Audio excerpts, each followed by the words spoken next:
अस्सलाम वालेकुम। आज हमने डिस्कस करना है शॉक का टॉपिक फ्रॉम पैथोलॉजी। रॉबिन्स मैंने ओपन की हुई है, मीडियम रॉबिन्स है ये, ठीक है। तो हम लोग यहाँ से शॉक का टॉपिक कवर करेंगे। शॉक आप लोगों ने ब्लॉक 3 के अंदर भी पढ़ा है, फिजियोलॉजी के अंदर। कुछ इसमें डिफरेंट बातें नहीं है, वही चीज़ों की रेपिटेशन है।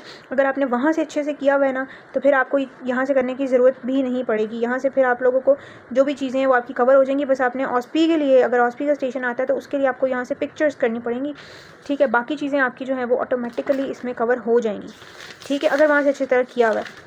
अगर एक दो चीज़ें शायद एक्स्ट्रा हों जो आपको थोड़ी न्यू लगें, वो मैं साथ साथ बता दूँगी। तो बाकी चीज़ें जो हैं वो they are the same. So let's start without wasting any time.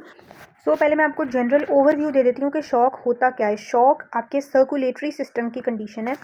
Circulatory system की ऐसी कंडीशन है जिसमें ड्यू टू एनी रीज़न मतलब कोई भी रीज़न हो सकती है, रिज़ल्ट उसका क्या आ रहा है कि आपके टिश्यूज़ को, वाइटल ऑर्गन्स को ऑक्सीजन नहीं मिल रही।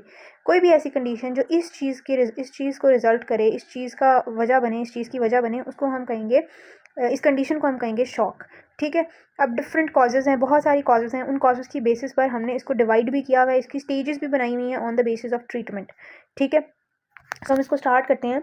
Shock is the final common pathway for several potentially lethal events including exsanguination, extensive trauma, burns, यानी बहुत इन्फेक्शियस सवियर इन्फेक्शन है, सवियर ट्रॉमा है, एमआई हुआ है, पेशेंट को बर्न हुआ है, पल्मोनरी एम्बोलिज्म हुआ है, सेप्सिस हुआ है। इन कंडीशंस के नतीजे में क्या हो सकता है कि आपका पेशेंट जो है वो शॉक में जा सकता है, ठीक है। डेथ से पहले आप कहें कि जो एक स्टेज है ना, वो शॉक है, जिसमें आप बचा भी सकते हैं पेशेंट को, नहीं भी बचा सकते। Regardless of cause, shock is characterized, very important definition आ जाती है पेपर के अंदर, it is characterized by systemic hypoperfusion of tissues. Hypoperfusion का मतलब यही है कि टिश्यूज को ऑक्सीजन नहीं मिलेगी, ब्लड नहीं मिलेगा। It can be caused by diminished cardiac output. वजह इसकी क्या क्या हो सकती है? अब टिश्यूज को ब्लड मिलता कैसे है? हार्ट के पंपिंग एक्शन से, नंबर 1।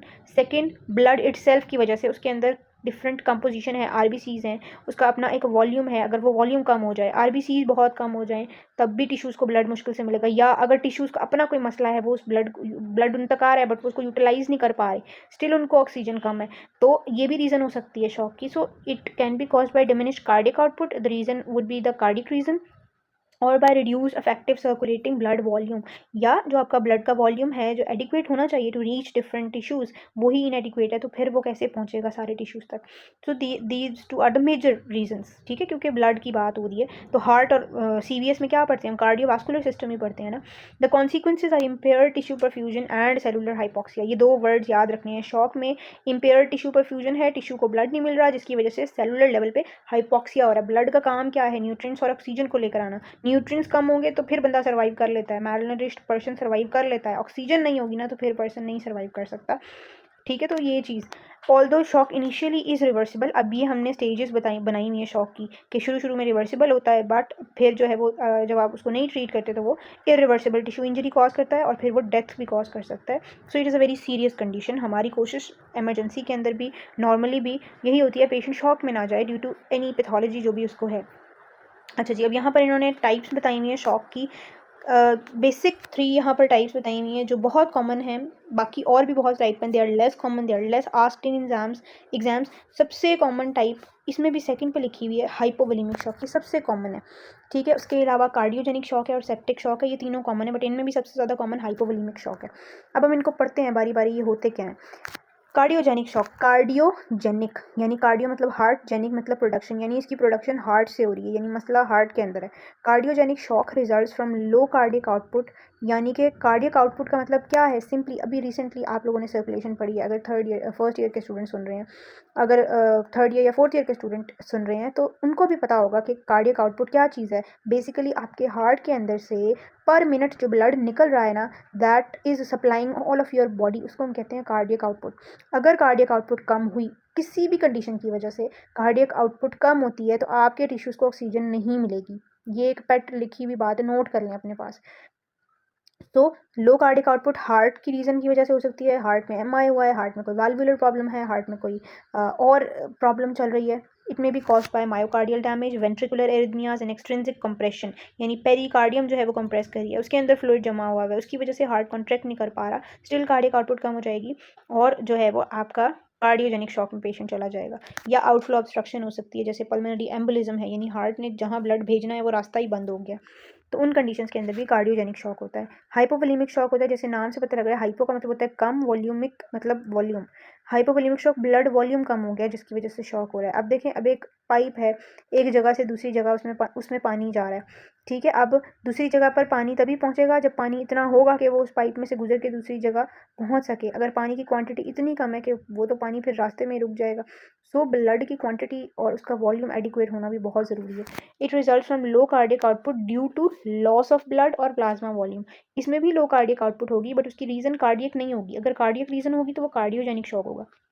इसमें रीज़न होगी ब्लड लॉस हुआ है, किसी पेशेंट को ट्रॉमा हुआ है, उसका बहुत सीवियर ब्लड लॉस हुआ है, या बर्न्स का पेशेंट है उसमें प्लाज्मा लॉस होता है, उसमें जो आपका फ्लूइड लॉस होता है, बेसिकली प्लाज्मा।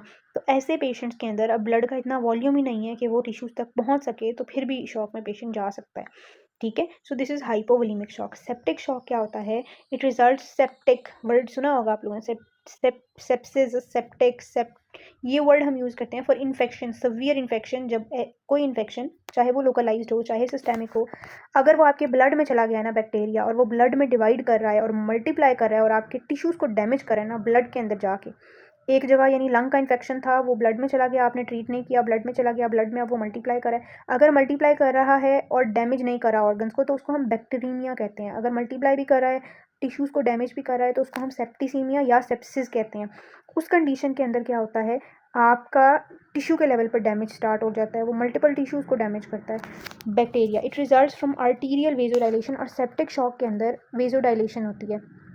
जब आपकी वेजोडाइलेशन हो जाती है ना, वीनस ब्लड पूलिंग हो जाती है। अच्छा, ये बात भी सर्कुलेशन वाले लोगों को, अभी आप लोगों ने अच्छी तरह सर्कुलेशन पढ़ी है, तब उसके बाद समझ आएगी, अच्छी तरह से पढ़ा होगा तब। जब आप आर्टीरियल वेजोडाइलेशन की बात करते हैं ना, आर्टीरियल वेजोडाइलेशन लीड्स टू, मतलब हार्ट के, if I use a diagram, if this is your heart, बहुत ही रफ सी डायग्राम मैं बना रही हूँ, ठीक है। और हार्ट से जो ब्लड निकल के जा रहा है ना, this is going to your arteries, और हार्ट में जो ब्लड आ रहा है, this is from your veins, ठीक है। अब जब वीनस डायलिटेशन होती है ना, वीनस डायलिटेशन से क्या होगा, ब्लड जो है वो वेन्स के अंदर जमा होने लग जाएगा और वो हार्ट तक कम आएगा, ठीक है। और जब आर्टीरियल डायलिटेशन होती है ना, तो क्योंकि डायलिटेशन से खुल जाती हैं, जगह बन जाती है, तो हार्ट से ब्लड ज़्यादा एफिशिएंटली आर्टरीज़ में जाता है, तो आर्टरीज़ में ज़्यादा अच्छा ब्लड जाएगा। अब आर्टीरियल वेजोडाइलेशन होती है in case of septic shock, और वीनस ब्लड पूलिंग होती है। अब इसका मतलब क्या है कि जब वेजोडाइलेशन होगी ना, आपके सेप्टिक शॉक के अंदर क्या हो रही है, वेजोडाइलेशन, मतलब आर्टीरियल डायलिटेशन भी हो रही है, वीनस डायलिटेशन भी हो रही है। अब जब आर्टीरियल डायलिटेशन होगी तो सारा ब्लड जो है वो आर्टरीज में जमा हो जाएगा, वीनस डायलिटेशन की वजह से सारा ब्लड वेन्स में जमा हो जाएगा, हार्ट में ब्लड कम रहेगा। जैसे मैंने बताया ना, वीनस डायलिटेशन जब होती है तो ब्लड, आपने पढ़ा होगा, जब वीनस कॉन्स्ट्रिक्शन, हम लेग्स को पेरिफेरल हार्ट क्यों कहते हैं, क्योंकि जब लेग्स को हम मूव करते हैं, फ्लेक्शन होती है, मसल्स वेन्स को कंप्रेस करते हैं, वीनस कॉन्स्ट्रिक्शन होती है और ब्लड ऊपर की तरफ पुश होता है, ठीक है। तो जब वीनस डायलिटेशन हो जाएगी ना, तो ब्लड पुश नहीं होगा, एंटी ग्रेविटी एक्शन नहीं होगा, तो वो जो ब्लड है वो लेग्स में पूल अप होने लग जाएगा, तो उस केस में आपकी जो है वो कम हो जाएगी कार्डियक आउटपुट। अच्छा, that stems from the systemic immune response to microbial infection. Basically आपके ये जो सेप्टिक शॉक के अंदर वेजोडाइलेशन हो रही है, ये क्यों हो रही है, ये हो रही है ताकि ये इम्यून रिस्पॉन्स करा रहा है, इम्यून सिस्टम करा रहा है। और वो क्यों करा रहा है, ताकि वो जो बैक्टीरिया है ना, जब आपकी वेन्स और आर्टरीज कॉन्स्ट्रिक्ट होती है ना, तो ब्लड फ्लो बड़ा रैपिड होता है। किसी तंग जगह से जब आप पाइप से ब्लड को गुजारेंगे, प्रेशर से गुजरेगा ना, बड़ा रैपिड ब्लड फ्लो होगा, और वो जो बैक्टीरिया है, वो जो ब्लड में आया है, वो बड़ी जल्दी जल्दी हर जगह पहुंचेगा और उसको डैमेज करेगा। तो बॉडी का नेचुरल मैकेनिज्म है, उसने हर जगह डायलिटेशन कर दिया ताकि ब्लड का फ्लो स्लगिश हो जाए और बैक्टीरिया ज़्यादा मोबिलाइज ना हो सके। सो ये protective mechanism on one hand हमें डैमेजिंग शॉक की तरफ लेके जा रहा है कि जो है हमारी टिश्यूज़ की ऑक्सीजनेशन अफेक्ट हो रही है, ठीक है। सो ये बेसिक इंट्रोडक्शन था इन तीनों का। Less commonly shock can result from loss of vascular tone, यानी कुछ ऐसी डिजीज़ हैं जिसके अंदर वेसल्स की टोन ख़राब हो जाती है, यानी वो कंस्ट्रिक्ट ही नहीं हो पाती, उनकी वॉल्स डैमेज हो जाती हैं, लाइक एनेस्थीसिया में हो जाता है, स्पाइनल कॉर्ड इंजरी में हो जाता है, एनाफाइलेक्टिक शॉक में हो जाता है। अब इनमें भी डिफरेंट शॉक्स की टाइप्स हैं, जैसे मैंने बताया ना, वो 3 मेजर टाइप्स हैं, उसके अलावा जो टाइप्स हैं वो ये हैं, neurogenic shock and anaphylactic shock. Neurogenic shock को हम स्पाइनल शॉक भी कहते हैं। अच्छा, spinal shock, actually spinal shock में ना 2 चीज़ें आती हैं, दैट्स वाई हम इसको स्पाइनल शॉक हमें नहीं कहना चाहिए, क्योंकि स्पाइनल शॉक एक और चीज़ का भी नाम है, वो आप लोग न्यूरो एनाटमी में पढ़ेंगे। न्यूरोजेनिक शॉक में क्या होता है, जब भी आपकी जो स्पाइनल कॉर्ड इंजरी होती है ना, स्पाइनल कॉर्ड इंजरी के नतीजे में या इवन समटाइम्स ब्रेन इंजरी में भी ऐसा होता है कि आपका जो वेजोमोटर सेंटर है ना, जो मेडुला के अंदर प्रेजेंट है, जिसने वेसल्स की टोन को कंट्रोल करना है ना, वो सेंटर ख़राब हो गया है। तो फिर क्या होगा, तब भी ये वास्कुलर डैमेज होगा और आपकी वेसल्स में उनकी टोन ख़त्म हो जाएगी और जिसके नतीजे में क्या होगा, शॉक में चला जाएगा पेशेंट। टिश्यूज़ को ऑक्सीजन नहीं मिलेगी, वेजोडाइलेशन रहेगी और वही सारा कुछ जो पहले बात हो गई है।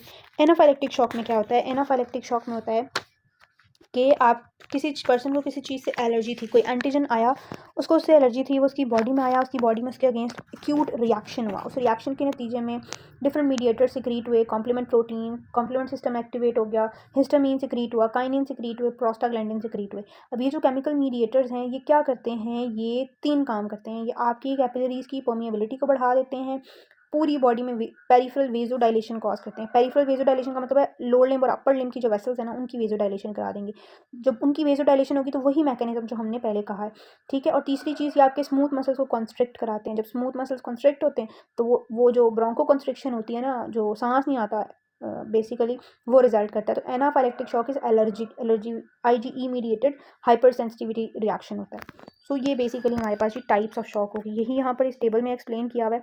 कॉजेज उनकी बताई हुई हैं, ठीक है। और प्रिंसिपल पैथोजेनिक मैकेनिज्म क्या है वो बताया हुआ है, जो मैंने आपको एक्सप्लेन कर दिया है। उसके बाद है पैथोजेनेसिस ऑफ सेप्टिक शॉक। इसको हम पढ़ लेते हैं, ये स्टूडेंट्स को समझ नहीं आती, मैंने इजी वर्डिंग में एक्सप्लेन भी कर दिया है।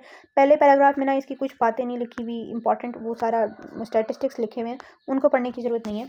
In septic shock systemic arterial and venous dilatation leads to tissue hypoperfusion. How? I have told you. Even though cardiac output is preserved और even initially increased, cardiac output का इसमें मसला नहीं है, समटाइम्स वो नॉर्मल होती है, वो समटाइम्स इवन इंक्रीज हुई होती है, स्टिल टिश्यू हाइपोपरफ्यूज होते हैं। क्यों? क्योंकि उन तक ब्लड पहुंच नहीं पा रहा ड्यू टू डायलिटेशन।